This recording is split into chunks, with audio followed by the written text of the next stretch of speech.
Случаен превид или добро подготвен пиар потек. Премиерот Заев и неговиот грчки колега Ципрос официјално беа предложени за номинација за Нобеловата награда за мир поради Преспанскиот договор. Иако според правилата на Нобеловата фондација, номинациите на сите кандидати остануваат тајни не само во моментот кога се поднесуваат, туку и во наредните 50 години. Премиерот се согласи да биде номиниран од поранешната добитничка на престижната награда Уидат Бушамуи и од ректорот на фонд Нано Ружин, кој најпрви свечено објавија дека ќе го номинираат, а потоа заминаа за Атина да го запознаат со оваа иницијатива и грчкиот премиер Ципрас.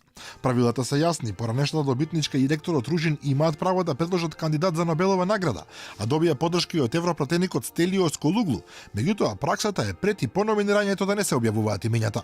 Професорот Ненад Новковски дури на социјалните мрежи изрази сомневање дека во целата работа постојат савесни нерегуларности, па цитирајќи ги правилата за 50 годишна тајност на номинациите запраша. Прашање до измамниците северни, зашто божемната свечена номинација за Нобел не беше направена во Грција? А потоа понуди и можен одговор. Ако навистина Заев бил можен добитник на Нобеловата награда, ќе молчал за да не испадне поради повреда на процедурата. Во статутот на фондацијата се наведува дека имињата на номинираните остануваат тајна дури за самите нив, освен се разбира за победникот. Иако секоја година медиумите излегуваат со одредена листа на условно речено најпопуларни кандидати, фондацијата забележува дека таа листа е секогаш спекулација заснована на информации од надвор, додека Нобеловиот комитет останува доследен на своите строги правила.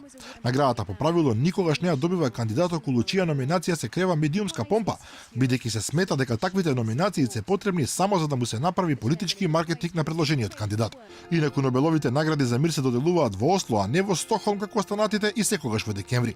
Номинациите се доставуваат од ноември претходната до 31 јануари во годината во која се доделува наградата. Мајка Тереза е единствената добитничка на оваа светска награда која води потекло од Македонија.